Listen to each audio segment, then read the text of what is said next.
Իմիջիայլոց Ռուսաստանի Դաշնության արտգործնախարարության խոսնակը ասաց, որ նոյեմբերի 9-ի պայմանավորվածությունները հենց մեծ մասամբ Հայաստանի պատճառով չեն կատարվել։ Ես Ռուսաստանի Դաշնության արտաքին գործերի նախարարությանը խորհուրդ կտամ վերցնել նոյեմբերի 9-ի եռակում հայտարարությունը եւ կարդալ 8-րդ կետը ներառյալ։ Այսինքն լա 9-րդ կետը դնենք մի կողմ։ Իր վերջին ասուլիսում Պուտինը ասում է, որ այդ Հայաստանը հրաժարվեց Ղարաբաղից, դուք հայտարարեցիք, որ Ղարաբաղը Ադրբեջանի մաս է, ընդ որում անակնկալ տեղյակ չպայելով Ռուսաստանին այդ մասին։ Գիտեք, նախ այդ թեման էլի շատ քննարկվել է առնվազն 2022 թվականի սեպտեմբերից հետո։ Բայց եկեք պրոցեսները իրոք գույքագրենք, փաստացի գույքագրենք։ 2020 թվականի նոյեմբերին եւ դեկտեմբերին Ռուսաստանի Դաշնության նախագահը հայտարարեց, որ Լեռնային Ղարաբաղը Ադրբեջանի մաս է։ Այդ հայտարարությունները հրապարակային են, այդ հայտարարությունները այսօր էլ կան սոցիալական ցանցերում, եթե չեմ սխալվում։ Հայտարարությունները վիդեո տարբերակի մասին է։ Ես այդ հայտարարությունների մասին, որ Ռուսաստանի Դաշնությունը այդպիսի հայտարարություն է պատրաստվում անել, իմացել եմ մամուլից։ Սա 2020 թվականի նոյեմբերը եւ դեկտեմբերն են։ Եվ այդ հայտարարությունը իմ ընկալմամբ հակասել է 2020 թվականի նոյեմբերի 9-ի եռակոմ հայտարարությանը։ Հաջորդը 2021 թվականին տեղի ունեցել Սոտ Խոզնավարի իրադարձությունները։ Այսինքն Ադրբեջանն ներխուժել է Հայաստանի Հանրապետության տարածք, մենք բնականաբար այդ հարցով դիմել ենք Հավաքական անվտանգության պայմանագրի կազմակերպությանը եւ Ռուսաստանի Դաշնությանը, ընդ որում յուրաքանչյուրի հետ մենք երկու հապկի հետ առանձին է, Ռուսաստանի հետ ունենք այլ պայմանագրային բազա։ Տեղի ունեցել 0 արձագանք։ Ընդ որում ես ուզում եմ ձեր ուշադրությունը հրավիրել էլի Սոտ Խոզնավարի դեպքերի վերաբերյալ։ Ես այդ ժամանակ հրաժարական եմ տվել, ազգային ժողովը լուծարվել է եւ նշանակվել է հունիսի 20-ին ընտրություններ, այսինքն իմ հրաժարականը, եթե չեմ սխալվում, ուժի մեջ է մտել մայիսի 10-ին կամ 11-ին։ Դրանից հետո Հայաստանը այցելել Ռուսաստանի կամ այդ օրերին Հայաստան է այցելել Ռուսաստանի արտաքին գործերի նախարարը, Երևանից մեկնել է Բաքու, Բաքվից մեկնել է Մոսկվա, եւ դա ուղղակի ժամանակագրություն եմ ասում, ոչ մի բան նկատի չունենալով, եւ տեղի է ունեցել Սոտ Խոզնավարը։ Մեծ էր հավանականությունը, որ Հայաստանի կառավարությունը, ասենք, այլ ռեակցիա կտար, ինչի բերումով Հայաստանում ընտրություններ տեղի չէր ունենա, ինչը փաստացի կնշանակեր Հայաստանի Հանրապետության լուծարում։ Մենք հասկանում ենք, չէ՞ դրա քաղաքական հետևանքները։ Այն ժամանակ մեզ շատ մեղադրեցին, որ մենք այս չենք անում, այն չենք անում, այն չենք անում։ Բայց մենք հասկանում ենք, որ Հայաստանի Հանրապետության լուծարման խնդիր է դրված։ 0 արձագանք հապկից եւ 0 արձագանք Ռուսաստանից։ Ընդ որում այն ժամանակ էլ մեր ընդդիմությունը էլ ինչեր ասում։ Լավ չեք դիմել։ Լավ չեք դիմել, այս հոդվածի փոխարեն դիմել են այն ուրիշ հոդվածով, դրա համար էլ ռեակցիա չի եղել։ Եվ կար ուրիշ մեղադրանք, որ Հայաստանի բանակը չի կռվել, ինչի պետք է հապկը կռվել։ Դրանից հետո տեղի ունեցան 2021 թվականի նոյեմբերի իրադարձությունները։ Այդ ժամանակ Հայաստանի բանակը կռվեց, էլի 0 արձագանք հապկի կողմից եւ Ռուսաստանի կողմից, որից հետո տեղի ունեցավ 2022 թվականի փետրվարին Ռուսաստանի եւ Ադրբեջանի միջև հռչակագիր ստորագրվեց փետրվարի 22-ին թե 23-ին, որը ասում էր հետեւյալը, որ Ադրբեջանի եւ Ռուսաստանի հարաբերությունները բարձրացվում են ստրատեգիական մակարդակի եւ միմյանց տարածքային ամբողջականությունը սահմանների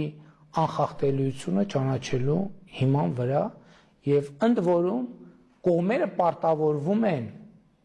չկատարել այնպիսի գործողություններ, որոնք մյուս կողմի մեկնաբանությամբ հակասում են իրենց ազգային շահերին։ Որից հետո տեղի ունենում փառոխի իրադարձությունները Լեռնային Ղարաբաղում։ Զրո արձագանք ռուս խաղաղապահների կողմից։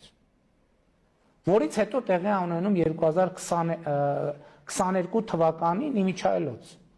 Հետևյալն է տեղի ունենում։ Խավաևն է գալիս տարածաշրջան առաջարկներով։ Եվ այդ առաջարկների մեջ հետևյալն է, որ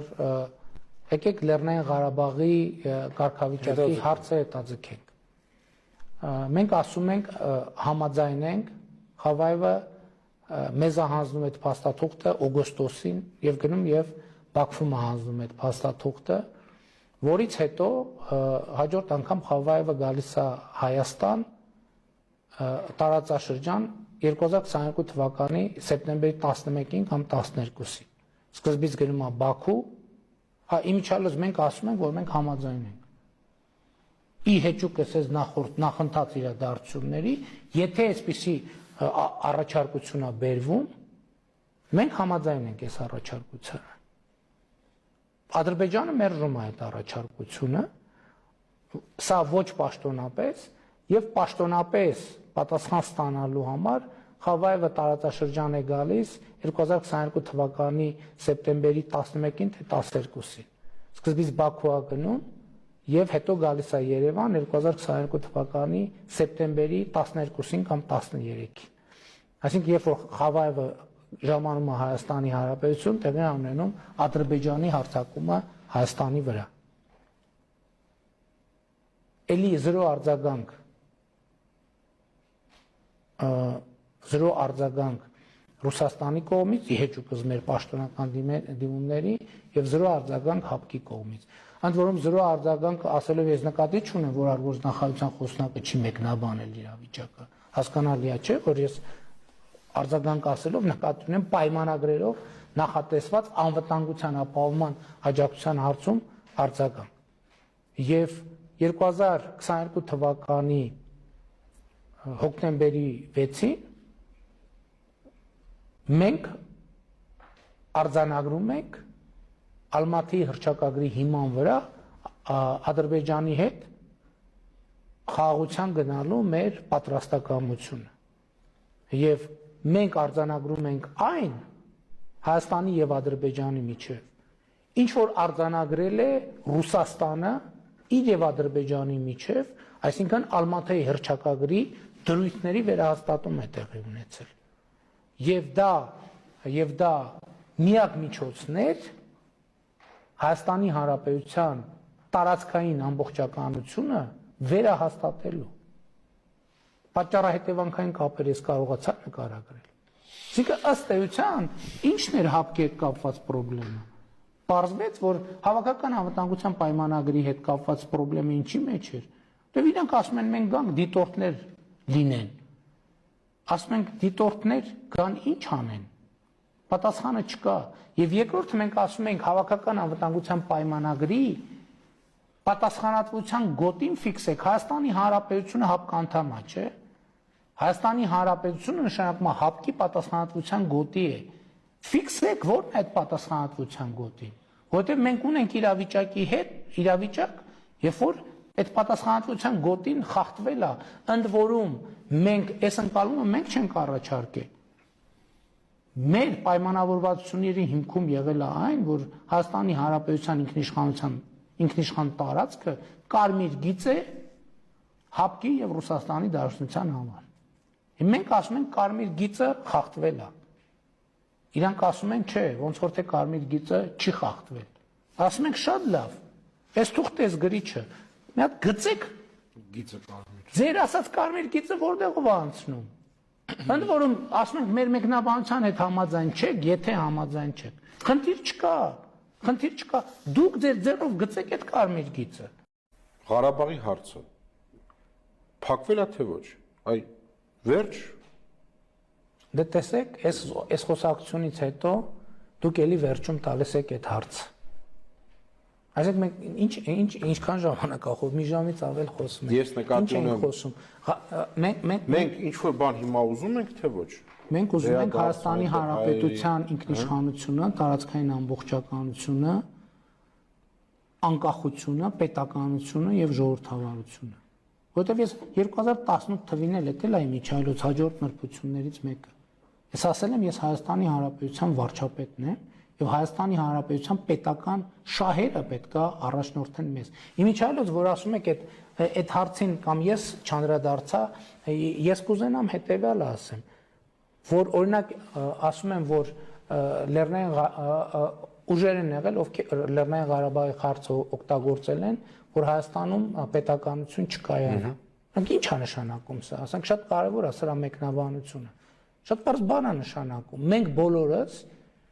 ինձնից սկսած, նախորդներից վերջացած, Հայաստանի Հանրապետության ռեսուրսների 70-80% կամ հիմա տոկոսային մաթեմատիկական հաշվարկի մեջ չտնենք, հա, առյուծի բաժինը դրվել է Լեռնային Ղարաբաղի հարցի վրա։ Հայաստանի Հանրապետությունը արտաքին քաղաքականություն չի ունեցել է Լեռնային Ղարաբաղ։ Հայաստանի Լեռնային Ղարաբաղի քաղաքականություն։ Հայաստանի Հանրապետությունը անվտանգության օրակարգ չի ունեցել է Լեռնային Ղարաբաղի անվտանգության օրակարգ։ Եվ այլն եւ այդպես շարունակ։ Հասկանում եք սա ինչ նկատի ունեմ, հո չեն ասեմ այս պետականությունը տեղ թող չկայանա։ Ստեղծվել է իրավիճակ, երբ որ մեր երկրի ռեսուրսների մեծ մասը, որ պետք է օգտագործվեր պետության ստեղծման վրա, ես այդ ելույթում էլ ասացի, այն ռեսուրսները, որ պետք է մենք դնեինք Հայաստանի Հանրապետություն ստեղծելու վրա, դրել ենք Լեռնային Ղարաբաղի Հանրապետություն ստեղծելու վրա։ Մի բան հաշվի չենք առել, որ Լեռնային Ղարաբաղի Հանրապետության ստեղծումը Անվտանգության խորհրդի ՄԱԿ-ի 93 թվականի բանաձևերով Լիսաբոնի գագաթաժողով էլի կարող եմ թվարկել, ուղղակի կարճ եմ ասում, 99 թվականի Ստամբուլյան գագաթաժողովի արդյունքներով, Մադրիդյան սկզբունքներով, 2016 թվի բանակցային փաթեթներով անհնար է։ Հասկանում եք, մենք դրել ենք խնդիր, մեր ռեսուրսը ծախսել ենք մի խնդրի լուծման վրա, որի լուծումը ի սկզբանե ողջ միջազգային հանրությունը Իմ խոսքը նոր պետություն, Ղարաբաղի պետության վերականգնման մասին չէր, ես խոսքը մարդկանց մասին է, որոնք այնտեղ դարերով ապրել են։ Մեր քաղաքականությունը հետևյալն է, որ Լեռնային Ղարաբաղի հայության իրավունքները պետքա պաշտպանվեն, եւ մեր քաղաքականությունը հետևյալն է, մենք ասում ենք, եթե Լեռնային Ղարաբաղի ժողովուրդը իրատեսորեն Լեռնային Ղարաբաղ վերադառնալու իրավունք կամ հնարավորություն չունենա կամ ցանկություն։ Մեր քաղաքականությունն է, որ նրանք մնան Հայաստանի Հանրապետությունում, ապրեն, ստեղծագործեն եւ արարեն Հայաստանի Հանրապետությունում։ Ընդ որում, որպեսզի հիմա էլի չստացվի, որ նախորդ շրջանի իմ իսկ թվարկած սխալները կրկնում եմ, հիմա շատ բարձ է դաշտը, բաց է, Ադրբեջանն ինչ է ասում։ Ասում են, ուզում եք Լեռնային Ղարաբաղի ժողովրդի վերադարձ իրավունքներ, անվտանգություն եւ այլն։ Խնդիր չկա։ Եկեք Հայաստանի Հանրապետությունից արտագաղթած ադրբեջանցիների իրավունքներն էլ արձանագրենք խաղաղության պայմանագրում։ Իհարկե մենք դրան կարող ենք ասել Նախիջևանի հայերի վերադարձ իրավունքը, Բաքվի հայերի վերադարձ իրավունքը, Սումգայիթի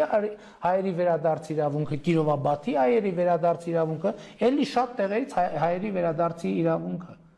Բայց այստեղ թեման հետևյալի մեջ է։ Մենք ինչ տրամաբանության ենք գնում։ Մենք հիմա ռեսուրսներ ենք հավաքում, գնանք նոր բախման, թե մենք ռեսուրսներ ենք հավաքում խաղաղության գնալու համար եւ այդ ռեսուրսները օգտագործելու Հայաստանում պետություն կայացնելու վրա։ Իմ կարծիքով ճիշտ ճանապարհը էսա։ Եւ այն ինչ որ ես չեմ կարողացել ասել, մի րոպե կներեք, եւ ես այն ինչ որ չեմ կարողացել ասել 2018, 19, 20, նույնիսկ 21 թվին, ասում եմ հիմա, որպես Հայաստանի Հանրապետության վարչապետ ուղիղ ասում եմ ձեզ, հազիվ այդ գործից ես եւ մենք ազատվել ենք։ Որտեւ էլի եմ ասում, ես այդ հարցին անդրադարձել եմ։ Հիմա մենք կարող ենք ասենք Ղարաբաղի ժողովրդի վերադարձի օրակարգ ենք ворթեգրում, ով է շահելու դրանից։ Ով Ղարաբաղի ժողովուրդը դրանից շահելու է։ Այսինքն դուք գիտեք ինչ եք ասում, ասում եք եկեք Ղարաբաղի ժողովրդին, հայ ժողովրդի մնացած մասերի նման դատապարտենք հավիտյան պանդուխտի կարգավիճակի։ Որ մարդիկ չիմանան, ի վերջո որտեղ են իրանց երեխեքը, իրանց թոռները, իրանց ծոռները, որտեղ են ապրելու։ Կա հասցե, թե չկա, այս ասում եմ այո, կա հասցե, եւ այդ հասցեն Հայաստանի Հանրապետությունն է իր միջազգայինորեն ճանաչված ինքնիշխան տարածքով։